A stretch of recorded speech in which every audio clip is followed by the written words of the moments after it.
Since its launch in November 2015, Fresh is the Word has been a documentation of sorts for me, Kelly K. Fresh Frazier, as I journey through my love of music and pop culture, as well as using this platform to share my growth on topics important to me, which includes topics involving women's rights, people of color, and the LGBT community through the artistic lens of pop culture. As an ever-evolving podcast, I'm going back to my roots, focusing more on the music artists I'm passionate about from the past and present. From the classic hip-hop artists I grew up on, to the new faces of dance. And from the metal bands I've long appreciated, to the indie alternative artists stealing my heart. Fresh is the Word aims to tell the stories of those who need their contributions to music known, while also exposing my audience to the next artist to watch out for. Sometimes before they blow up. Fresh is the word.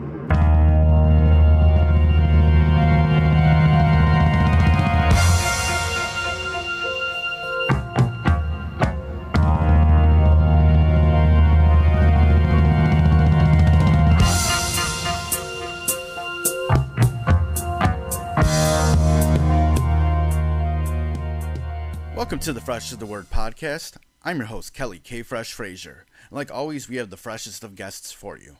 For this episode, we are talking about the debut album from the UK alt-metal band VEXED, titled Culling Culture, released on May 21st of 2021 via Napalm Records. Joining me for this episode is the band's lead vocalist, Targett.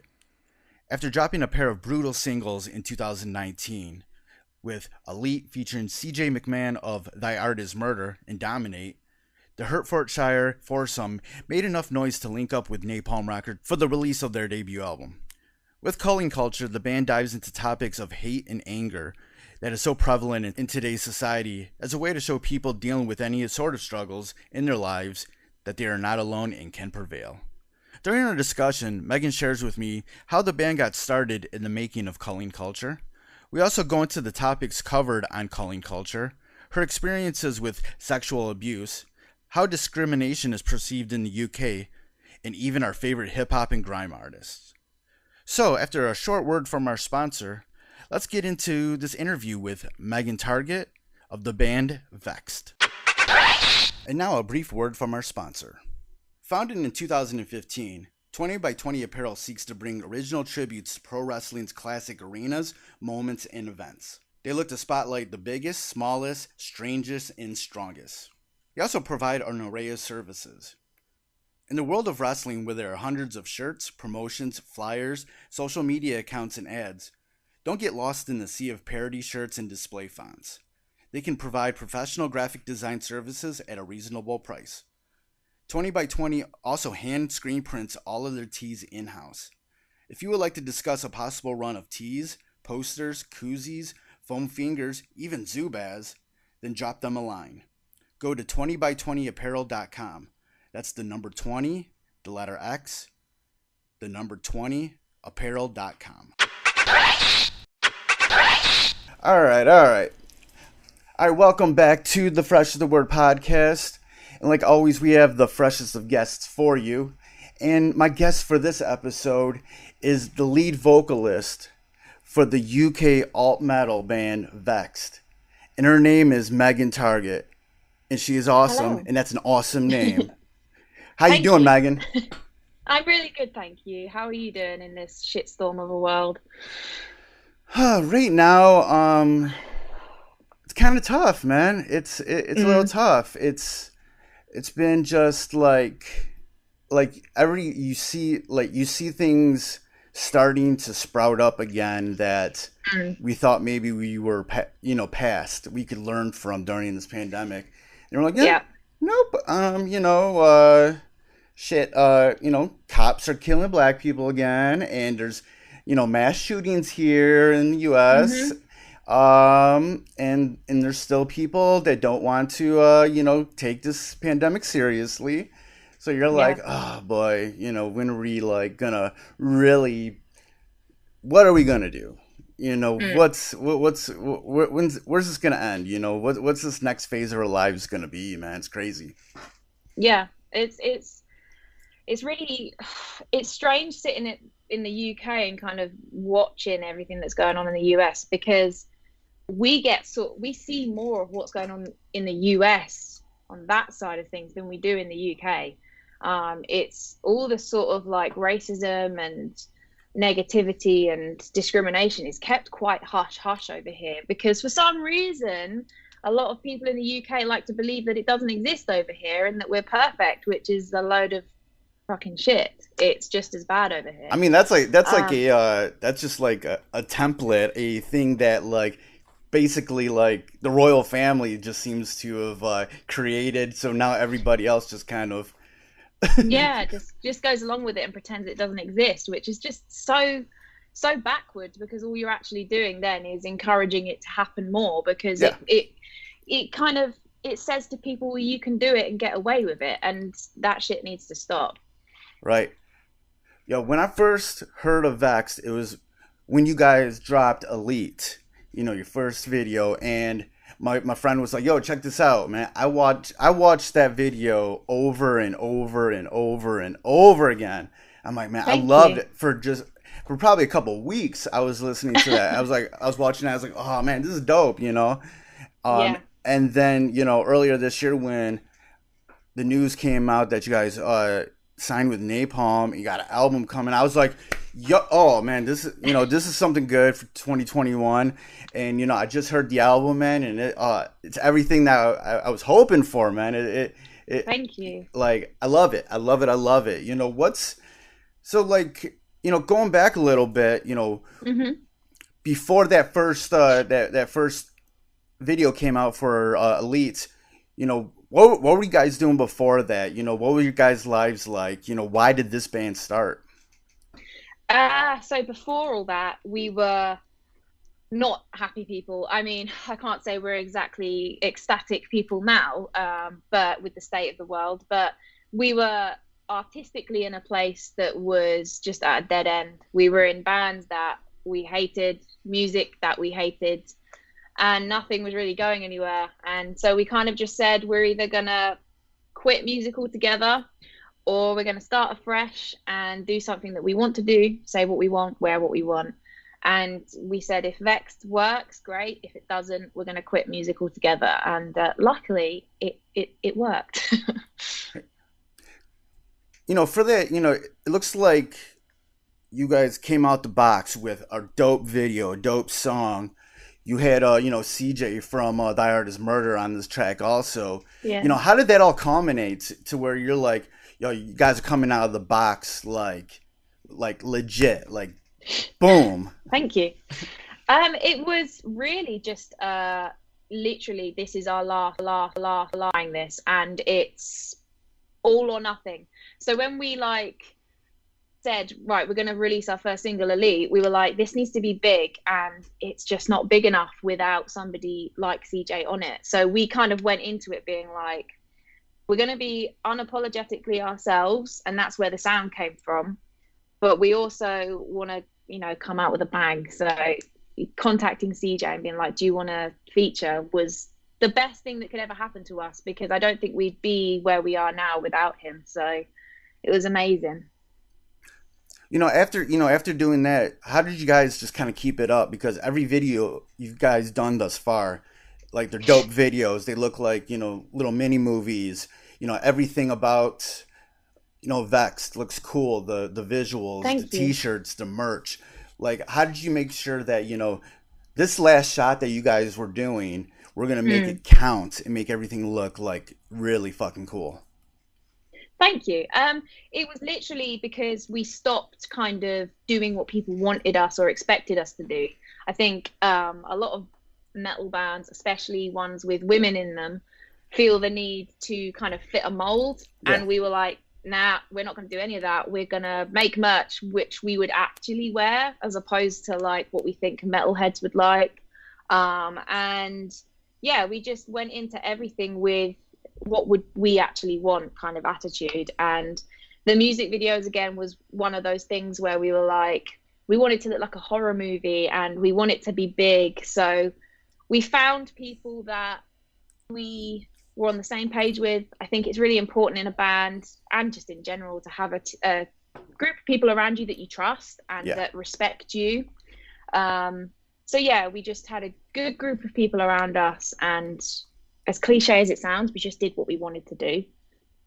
Yeah, one thing that really stuck out, from that first video is that, and you mentioned like, you're a woman in this, heavily man dominated Yeah, thing, like, yeah, but your place in the band, what you're bringing off, it's just like everybody. It wasn't that you're a woman in this band. It's like this is a band. We're all just mates yes. and everything, and that's what I really liked about what. That's what I really grabbed onto it, is that like this is the whole band. You're not just Hmm. like a Yes, novelty. not just me. Yeah, thank you. I really appreciate that because, like, recently, especially, I mean, until the end of time, women will get compared to each other. But recently, it's kind of made me realize that the metal scene, when it comes to women, is a real sort of like fetishized place. Yeah. And it pisses me off, because from the start, it's always been for me, we're all equal in the band, and that's that. And so the fact that you got that just makes my day. I think that's brilliant. It was nice, yeah. In that first, yeah, in the Elite video, I'm like, yo, like it looks like you were about to bust some rhymes or something, man. Like Yeah. I was teasing her before we started rolling that her name sounds like a rap name. And I was like, and that's how, and I got this like fresh energy from you and the band that I was like, yo. Plus, it was a killer song, so it was just like I instantly became a fan. There was just Thank something you. different there. That's what I really Yeah. dug about it. Thank you. Oh, you're welcome. You're welcome. You guys come out with a couple singles Hmm. before getting signed to Napalm. How did all that happen? I'm sure there was other labels too that were, showing interest and everything. But I was happy when, Napalm picked you up. Yeah, it all happened really, really fast. And to be honest, it never really sunk in until about a couple of days ago. Like we've just been riding this wave in lockdown and like from my bedroom basically. So none of it actually has felt real. Yeah. Until a couple of days ago, I was sat in the bath watching somebody do a playthrough of one of our songs. And I just burst into tears because I was like, it finally sunk in. It was like, oh my God, people are covering our songs. What the fuck? This is insane. So yeah, it happened really quickly in the sense that we've been trying for decades with old bands and nothing happened. And then suddenly we make VEXED and it's like, you got an offer here, you got an offer here, you got an offer here. And if anything, it kind of speaks for just being yourself. Being yourself is the best thing you can do. Yeah. And yeah, we had a couple of offers from a couple of other labels, but I think I know one of them was scared off by a woman with a loud mouth. So I think we scared. I think we scared off a couple. But ultimately, Yeah, get them people out of there, man. Get them out. yeah, exactly. Don't need them. And Napalm were just like, a woman with a loud voice? Yes, we're going to put you on a platform to shout about it. So that was really cool. Really have a lot of time and respect for Napalm. Yeah, and they've had many other bands that have women, Yeah, fronting yeah, bands. such a mixed range on their roster. It's really cool. Yeah, that that I was very happy, and I'm like, oh, we getting a VEXED album. Yeah, all right. I had my pre-order like the first day for the vinyl, man. I was just like, Oh, that's so cool. I'm like, I better, Amazing. I better get this vinyl. Like, I gotta get this instantly, man, because I was so hyped. Like when it comes to the album, though, I definitely, we get to see more of the band than when Yeah. it's on the first two albums. There's more clean singing from you. Yeah. You're really diving into some really personal shit. Like on your Instagram, you had that one post about all the sexual abuse encounters you've witnessed and encountered Yeah. yourself, and you said that like that was just the tip of the iceberg, Yeah. and Yeah. that's even before reading that, I knew this album was heavily influenced by that, like talk about like the importance of telling these stories from your point of view.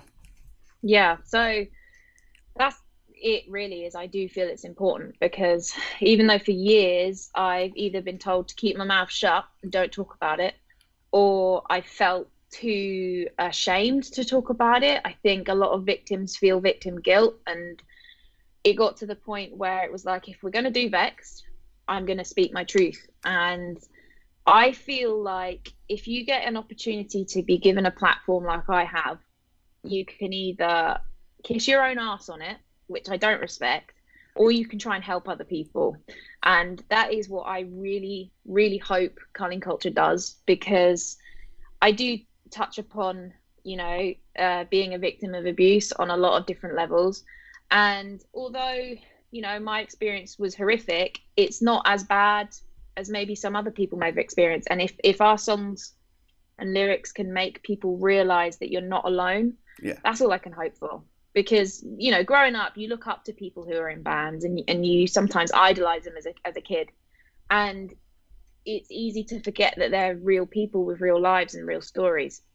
And so if there's anyone that's in a vulnerable position and is going through something really shit and awful, just to be able to tell them, I understand you and I hear you, and it's not right, is all I can hope for, really.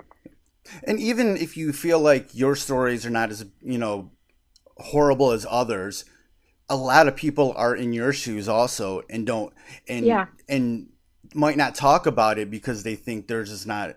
But so like saying that, putting this out there makes those people comfortable. Yeah, exactly. And that's the thing. I think because, victim guilt is a big thing, you often think, oh, well, maybe I'm just making a big deal out of this. But actually saying to people, no, you're in a safe place, and no matter what you've experienced, if it's wrong, it's wrong. There's no levels of should I feel bad. Your pain is just as valid as anybody else's. But I hope it helps people speak their truth and feel like there's somebody out there who is human. I'm just a normal person like the rest of us. After that first single, after Elite, what did you guys do to sort of build up the band, to sort of make noise like in your area, your city, your country, maybe out in Europe? What was there any things that were very successful during those early times, just getting this band off the ground? It was literally just live shows. I mean, they feel like such an alien thing now. But yeah, it was just, we get the first song out, get the second song out, and just tour. So we went across Europe, and then we did a UK tour at home, and it was literally just connecting with people and just talking to people face to face, playing music, live shows, and just speaking to people. I think that was the most important thing, was to actually meet people, talk about their experiences, and humanize the band. I think that was the most important thing for us. And then annoyingly, the pandemic hit, so we ruined everything. Whack. Yeah. Sucked. Yeah. What were the types of shows you guys were doing when you're first going out there? Did you guys feel comfortable with each other? How was the band feeling live? And because you're a type of band that can kind of so like, what were the type of shows that you guys were doing, and how do you like sort of how do you feel like you fit in and win over these crowds? It's a weird one, because whenever I start like screaming or whatever you call it, I always get the eyes. They're like, wasn't expecting that. And it's like, well, you should.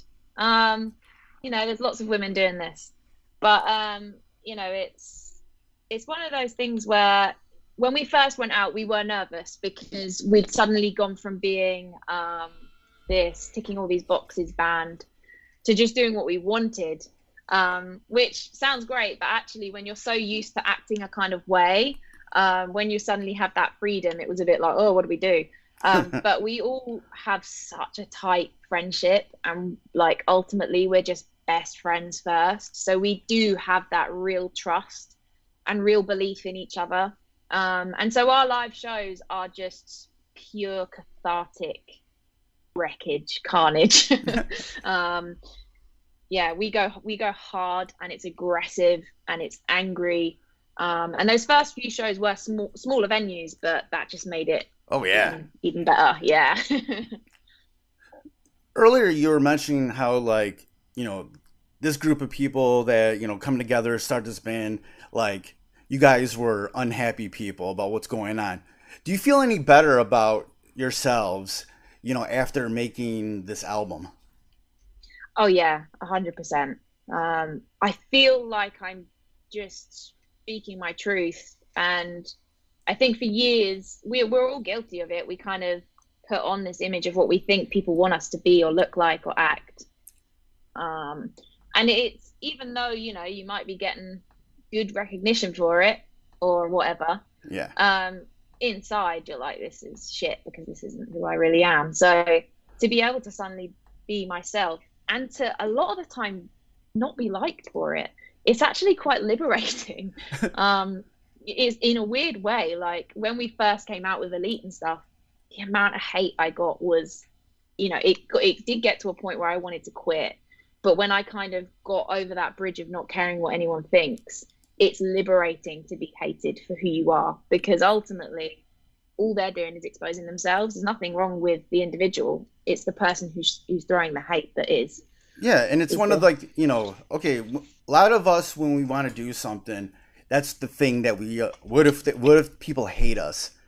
Yeah. And when it actually kind of happens, but you are like, yo, but this is awesome what I'm doing. That does sort of like give you that freedom to be like, you know what, screw you guys. We're gonna. Yeah. There's all these other people that think we kick ass. Exactly. Yeah, exactly. And if anything, you've just got to thrive in the negativity and make it fuel the fire, make you want to be a better artist and make better songs, and let them expose themselves for being the dickheads they are. Yeah, there's just gonna be some people that hate stuff. There's just gonna be some people that just hate women being in metal. Yeah, I get that every single day, and it makes me laugh now. Like before, I used to get really upset, and now I'm like, no, it's just hilarious, because actually you're publicly letting the world know that you're a sexist asshole. So go on, carry on. Right. Yeah. It has no effect on me. You're just making yourself look a fool. When you guys were sitting down, first writing Culling Culture, what was something that you just, what was sort of the mood of the band? What did you guys want to get out of this album? And once it was done, do you feel like you accomplished it or did it better? We wanted some sort of relief, because each song is about an individual person in my life who I've culled out of it. And so each song was kind of my way of getting closure on those incidents and those people. But it's definitely been a process, because there's a lot of songs we look back on it and think, oh my God, that's so shit. Honestly, like, we're so proud of them and we love them. But like, it's one of those things where, because we've been sat on it for a long time now, we look back and we think, oh God, we could have done so much better there. And I think everybody says that, all bands say that. Yeah. And I think it's healthy to be self-critical. Yeah. Nobody likes somebody who's, arrogant. Yeah, the next record, you'd be like, yo, let's do this, instead of this, blah, blah, blah. Yeah, exactly, yeah. So it was a learning process doing it, but I think we did find our feet at the same time. So there's songs on there that we started with, like Misery and Purity, that are a bit like, and then we kind of wrote Hideous and Fake, and we were like, yeah, we've found our feet now. So it was a journey. What was your upbringing like? What were you like, as a kid? When did you start really getting into music? Oh, that's a deep question. So upbringing was a weird one. I was raised by a single mum, and there's 4 of us. My mum had an identical twin sister, so it was like we had 2 mums. Yeah, it was really cool. And then unfortunately, when I was 10, she passed away. So it was fine for the first 10 years, and then everything turned to shit. And that's when I started my secondary school, which I think is junior high for you guys. Yeah. So yeah. So I started there, and I just lost my second mum, and I was incredibly depressed and didn't speak to anyone. Um, couldn't make any friends, got really badly bullied. So I had to be homeschooled for a while. And during that time, there was, a couple of men that my mum was dating who were coming in out of my life at separate times, who were incredibly abusive. And so I had the loss of my second mum to deal with. I was being sexually abused. I was being physically abused. I was suffering with anorexia. It was like everything was just horrific. Wow. And it was just a pure self-loathing, pure self-hatred, horrificness. But then I got put into a school for kids who were bullied or had illnesses. And there was a lad in one of the rooms playing Chelsea Smile by Bring Me the Horizon. And I was just like, what is that? And that was the moment where I was like, I'm in love with music. I don't just like listening to it. I'm in love with music. And it was Bring Me the Horizon that brought me out of my shell. Yeah. And made me more confident and made me confront these people and stand up for myself. And it was Bring Me that made me fall in love. Yeah, it sounds mad. It sounds tough, but like it's good that you're able to find, something to, give you the strength to be able to, face those things. And now you can try to do that for someone else. Yeah, 100%. And that's all I can hope for, really, is that I've been through it, and I say this a lot, but I think it's important to say, I understand that I still am from a place of privilege. I'm white, I'm cisgender, I'm straight. I have a lot going for me that, some people don't, just as soon as they're born, so I know I'm privileged from birth. So I'm fully aware that all of my situations could have been made 10 times worse from just having a different skin color, for example. Yeah. But I hope that people can see that the experiences I've had, as awful as they were, you can still get through them. And if anybody can take comfort from them, that would, it would make everything worthwhile. Right. Like, with this platform that you're building, you can always, you can be the ally. You can be like, all right, these are things you should know about, that these people who experienced them, who are different than me, but we have this common sort of goal, we can build upon this. Yeah, 100%. Yeah. Outside of, these days, outside of, doing music, how do you sort of keep shit together, keep your, what do you do for fun? How do you relax, decompress? Animals, literally. I am the biggest crazy animal lady you'll ever meet. Oh yeah, man. Check her Instagram stories, man. All these little cute chicks. Yeah. So when I'm 80 or whatever, if I live that long, I will be the crazy dog lady or the crazy duck lady. Literally, my animals and my pets are what have got me through the year and a half in lockdown. So yeah, I just spend all my time. I'm lucky enough to live in the countryside, so I have space to hoard all these animals. No, I'm joking, I don't really hoard them. But yeah, that's my main love, other than music, is spending time with my animals and my partner Willem. He's a godsend. So yeah, just but it's weird because even though I do have love like that, the both of us still feel this void of we're just in purgatory kind of thing. It's like we're waiting for our lives to go back to normal. But when I'm doing stuff for fun, I'm quite an old lady. I'm quite boring. I like cups of tea and sitting reading a book and nothing rock and roll. I don't know, man. These days, like that's the stuff that like sounds a lot more fun than the shit that I was doing when I was younger, man. I'm like I was able to get through this pandemic quite like, because I'm kind of an introvert, but I was just like, oh, you want me to stay home? Oh, cool. Yeah, same. You want me to stay in my bed for 4 months? Game on. Yeah, I'm fine with that. I got all my records here, man. I'm cool. Yeah. I got records. Yeah, I totally relate. Yeah. So, how how's it like living on the countryside? What's it like in that area? What's the culture like? It's a weird one because I wouldn't change it for the world, but at the same time, it does make you realize how isolated you are. Like you can't, there's no shop in walking distance, so you have to have a car to be able to do or see or buy anything. Yeah. Or see anyone or do anything. So, yeah, if you don't have a car, you are stranded. But it's really nice in the sense that you can hide away from all the bullshit, and literally just sit in a field with a bunch of sheep all day, and they don't bother you. They don't care about anything. That's nice. But culture-wise, it's pretty good. Where I'm from, the more you stray out into the towns and cities, it's same shit. A bunch of middle-class white people who don't think that there's any problems in the world. But I'm really lucky to have family and friends around me who do see it and aren't afraid to speak out. I'm very blessed in that way.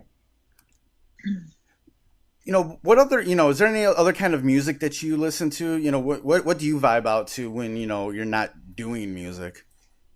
Oh, rap music is my love. Rap music, grime. Oh yeah, grime, yeah. R&B, hip hop, yeah. Who's some of your favorite grime artists, hip hop artists, whatever? I'm a hip hop head. That's where I come from. So. Oh, cool. Yeah. Amazing. I'm more of a hip hop head than like a metal head, but like it's like hip hop and metal, but like my roots are like in hip hop, in the Detroit hip hop scene here and everything. Oh, so sick. That's so good. Who are your favorites? Like, who do you listen to? My favorites of all time. You'd have like Mobb Deep, Wu-Tang Clan, Gangstar, Slum Village. Yeah. Those those are like a few of the top ones. Yeah, those, like that type of stuff. Capone and Noriega, cool. Stuff like that. Yeah. Yeah, it's very similar. Like whenever we're on tour, you don't hear like the traditional metal tracks being played in the van. Like we've got NWA blasting like all the way around Italy. It's just NWA. I want to say guilty pleasure, but I shouldn't feel guilty for it. One of my favorite Never feel guilty. Yes. I don't have any guilty pleasures. I own up to all the weird shit that I like. Amazing. Cardi B. I love Cardi B so much. And Megan Thee Stallion, she's very cool. Yeah. I love those two. Oh, I They're love them hilarious. Too. Yeah. Stormzy is another one who he's huge in the UK. And I'm a big Stormzy fan. I've loved Kano for a long ass time. Cool. Dizzy Rascal, man. Shoot. Yeah, that's amazing. Dizzy Rascal's I Love You is one of my favorite records of all time. Oh, really? Yeah, I don't know what he's up to nowadays, really. He's gone a bit more quiet. But... Yeah, he comes out with something every once in a while, and I get an email about it, and I'm like, it's like a single, and then he disappears, then another single comes out. But, yeah. No, I dig a lot of that grime rap. I've listened to that for a long time, Yeah, definitely. And it's so cool. And Wiley and, all those, all those cats, Skepta. Yeah, Skepta's sick. Stormzy's probably my number one. He's so cool, and he's such an amazing role model he's like what the UK need right now. He's so cool. Yeah, it's what's cool about someone like, all like the grime artists, they also have a side of them where they were making more like pop music and whatnot. But what I liked about like people like Stormzy is that they're taking that going that mainstream route, but also making it very artistic. Yeah. A lot of times in the day, some of the grime rappers, their mainstream stuff would kind of be like really poppy, like it's like not even rap music anymore. But I like what Stormzy, I like him because he makes it so like artistic.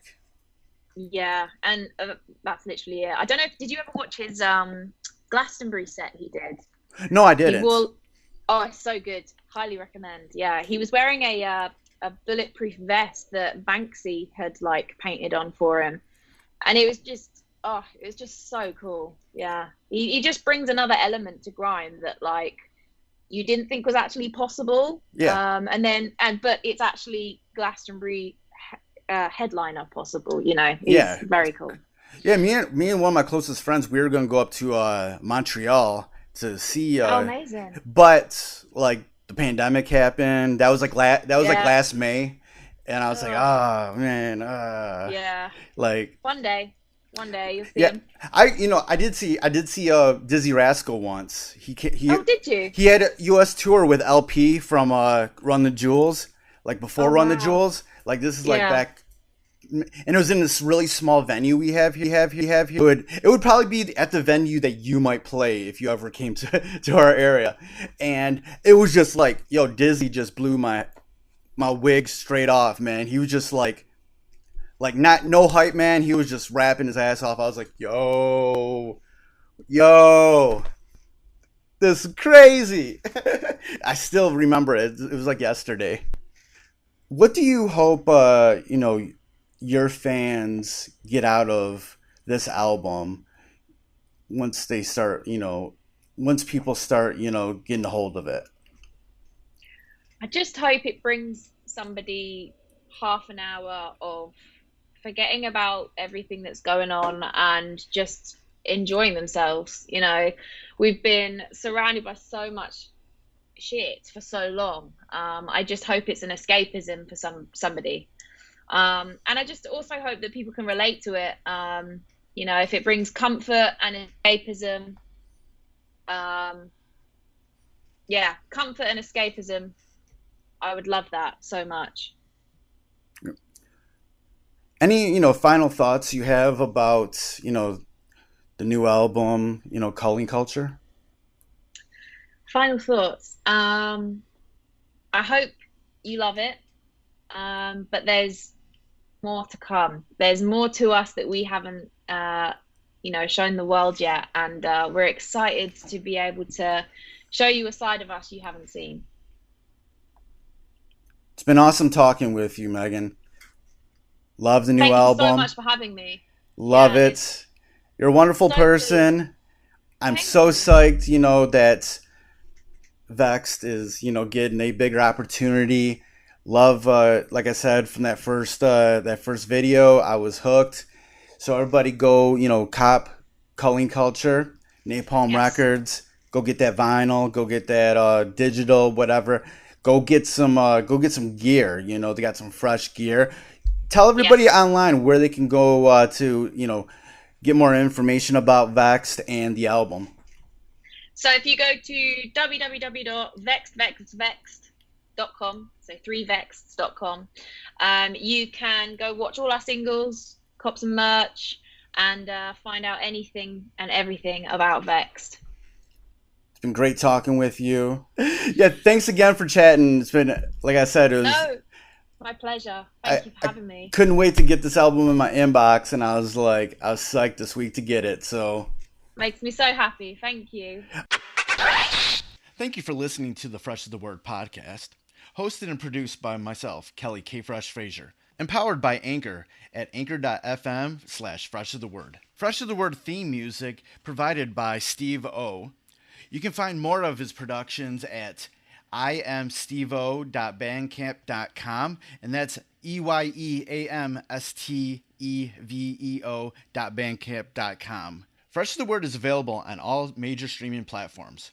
Please rate and review on Apple Podcasts and Stitcher.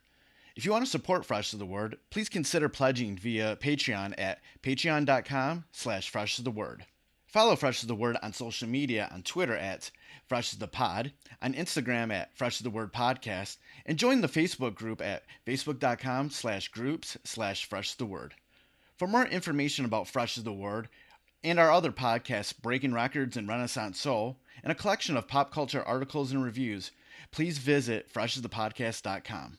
Thank you for listening and your support. Goodbye and good night. Fresh is the word.